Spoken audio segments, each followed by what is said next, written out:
Hello everyone, welcome to my channel education with Sapna. इस video में आज हम देखने वाले हैं हिंदी। विषय रहेगा हिंदी, क्लास 10th है, चैप्टर नंबर 3 है, पार्ट 3, जिसका नाम है देव। इस चैप्टर के आज हम क्वेश्चन आंसर्स देखेंगे, प्रश्नोत्तर। आपका जो इस बार का 10th क्लास का आरबीएसई बोर्ड राजस्थान बोर्ड का कोर्स है वो चेंज हो चुका है और ये न्यू वीडियो है न्यू कोर्स के अंतर्गत। ठीक है, तो चलिए हम शुरू करते हैं इस वीडियो को लाइक करें, शेयर करें, चैनल पे नए हैं तो सब्सक्राइब करके बेल आइकन को प्रेस करें, जिससे आने वाली नेक्स्ट वीडियो की नोटिफिकेशन आप तक तुरंत पहुंच सके। सबसे पहला प्रश्न है, कवि ने श्री ब्रज दूल्ह किसके लिए प्रयुक्त किया है और उन्हें संसार रूपी मंदिर का दीपक क्यों कहा है? तो इसका उत्तर है, कवि देव ने श्री ब्रज दूल्ह शब्द का प्रयोग श्री कृष्ण के लिए किया है। जिस प्रकार दीपक के जलने से मंदिर में प्रकाश फैल जाता है, उसी प्रकार कृष्ण की उपस्थिति से सारे ब्रज प्रदेश में आनंद और उल्लास का जो प्रकाश है फैल जाता है। इसी कारण इन्हें संसार रूपी मंदिर का दीपक कहा गया है। अगला प्रश्न, पहले सवैया में से उन पंक्तियों को छांट कर लिखिए जिनमें अनुप्रास और रूपक अलंकार का प्रयोग हुआ हो। तो पहली पंक्ति है, कटी किंकिनी के में क वर्ण की आवृत्ति से इसमें है अनुप्रास अलंकार। दूसरा है, सावरे अंग लसे पटपीत, इसमें प वर्ण की आवृत्ति से अनुप्रास अलंकार है। तीसरा है, हिये हुल से बनमाल सुहाई, इसमें ह वर्ण की आवृत्ति बार बार हुई है इसलिए इसमें भी अनुप्रास अलंकार है। अगला दूसरा, हंसी मुखचंद जुन्हाई, इसमें रूपक अलंकार है। दूसरा है, जग मंदिर दीपक, इसमें भी रूपक अलंकार है। तीसरा प्रश्न, निम्नलिखित पंक्तियों का काव्य सौंदर्य स्पष्ट कीजिए। इसका उत्तर है, श्री कृष्ण के पैरों में सुंदर घुंघरू बज रहे हैं और कमर में बंधी करघनी मधुर आवाज कर रही है। उनके सांवले शरीर पर पीले वस्त्र और गले में बनमाल शोभायमान हो रही हैं। कृष्ण का यह रूप अत्यंत मोहक है।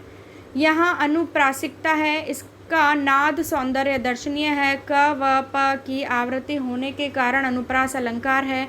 ब्रजभाषा का माधुर्य, श्रृंगार रस एवं प्रसाद गुण की छटा दर्शनीय है। सुगेय सवैया छंद का प्रयोग हुआ है। चौथा प्रश्न, दूसरे कवित्व के आधार पर स्पष्ट करें कि ऋतुराज वसंत के बाल रूप का वर्णन परंपरागत वसंत वर्णन से किस प्रकार भिन्न है। इसका उत्तर है, वसंत के परंपरा वर्णन को प्रेम उद्दीपन के रूप में वर्णित किया जाता है, जैसे नायक नायिका का परस्पर मिलना, झूले झूलना, रूठना मनाना आदि। परंतु इस कविता में ऋतुराज बसंत को कामदेव के नन्हे बालक के समान दिखाया गया है, इसलिए यह वर्णन परंपरागत वसंत वर्णन से भिन्न है। अगला पांचवा प्रश्न, प्रातः ही जगावत गुलाब चटकारी दई, इस पंक्ति का भाव स्पष्ट कीजिए। तो इसका उत्तर है, इस पंक्ति का भाव यह है कि नित्य प्रातः काल गुलाब का फूल चटक कर खिलता है, उसका चटकना चुटकी बजाने जैसा है। जिस प्रकार माँ चुटकी बजाकर अपने लाडले को जगाती है, उसी प्रकार गुलाब प्रतिदिन प्रातः काल चुटकी बजाकर वसंत रूपी नन्हे बालक को जगाता हुआ मालूम पड़ता है। छठा प्रश्न, चांदनी रात की सुंदरता को कवि ने किन किन रूपों में देखा है? कवि देव की कविता के आधार पर उत्तर दीजिए। इसका उत्तर है, कवि ने चांदनी रात की सुंदरता को निम्नलिखित रूपों में देखा है। पहला पॉइंट, यह स्फटिक शिला से बने मंदिर के रूप में लगती है। दूसरा, यह दही के उमड़ते समंदर के रूप में दिखाई देती है। तीसरा, यह दूध के जहाज से बने फर्श के रूप में दिखाई देती है। और चौथा, यह स्वच्छ शुद्ध दर्पण के रूप में दिखाई देती है। सातवां प्रश्न, प्यारी राधिका को प्रतिबिंब सोच लगत चंद, इस पंक्ति का भाव स्पष्ट करते हुए बताएं कि इसमें कौन सा अलंकार है। तो इसका उत्तर है, इसमें कवि ने राधा की सुंदरता और उज्ज्वलता अपरंपार बताई है, जिसके कारण उसके सामने चंद्रमा भी तुच्छ और छोटा लगता है, जैसे वह उसकी परछाई हो। अतः यहाँ व्यक्तिरेख अलंकार है, क्योंकि इसमें उपमान चंद्रमा को उसमें राधा के मुख से कम सुंदर अर्थात हीन दिखाया गया है। आठवां प्रश्न, तीसरे कवित्व के आधार पर बताइए कि कवि ने चांदनी रात की उज्ज्वलता का वर्णन करने के लिए किन किन उपमानों का प्रयोग किया है।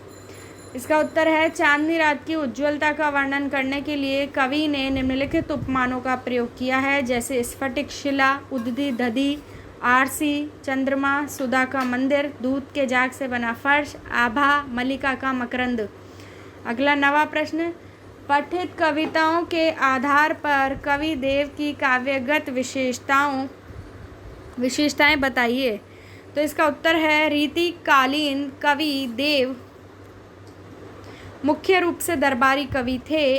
अपने आश्रयदाताओं को प्रसन्न करना ही उनकी कविता का मुख्य उद्देश्य है और यही उनका कवि कर्म था। इसीलिए उन्होंने अपनी कविता में वैभव विलास और सौंदर्य के चित्र खींचे हैं। पठित कविताओं के आधार पर कवि देव की काव्यगत विशेषताओं को इस प्रकार वर्णित किया जा सकता है। पहला पॉइंट है, रीतिकालीन कवियों की भांति देव रचित काव्य में कल्पना शक्ति की मनोरम झांकियाँ देखने को मिलती है। वृक्षों का पालना, पत्तों का बिछोना, फूलों का जबला, हवा द्वारा पालने को हिलाना, चांदनी रात को आकाश में बना सुधा मंदिर, दही का समुद्र, दूध का जाग जैसा आंगन का फर्श, आरसी से अंबर आदि उनकी उर्वर कल्पना शक्ति के ही परिचायक है। दूसरा पॉइंट, पठितांश में अनुप्रास, रूपक, उपमा, व्यक्तिरेख आदि अलंकारों का सहज स्वाभाविक प्रयोग हुआ है। और तीसरा पॉइंट, देव रूप वर्णन में जहाँ अनोखे हैं वहीं वे प्रकृति चित्रण में सिद्धहस्त हैं। अब है रचना अभिव्यक्ति के अंतर्गत 10वां प्रश्न। आप अपने घर की छत से पूर्णिमा की रात देखिए तथा उसके सौंदर्य को क्यों की जगह को कीजिएगा, अपनी कलम से शब्दबद्ध कीजिए। तो इसका उत्तर है, आज पूर्णिमा की रात है। घर की छत पर चढ़कर इसके अप्रतिम मनमोहक सौंदर्य का अवलोकन कर रहा हूँ। धरती से लेकर आकाश तक स्वच्छ शीतल चांदनी बिछी हुई है। सारा वातावरण शांत है। पवन मंद गति से चल रहा है। वृक्षों की चोटियाँ मानो अपनी मंद मुस्कान से स्वच्छ चांदनी रात का स्वागत कर रही हैं। तो ये थे इस चैप्टर के क्वेश्चन आंसर्स। वीडियो को लाइक करें, शेयर करें, चैनल को सब्सक्राइब जरूर करें और बेल आइकन को प्रेस करें जिससे नेक्स्ट वीडियो की नोटिफिकेशन आप तक तुरंत पहुंच सके। मिलती हूँ नेक्स्ट वीडियो में। Thank you.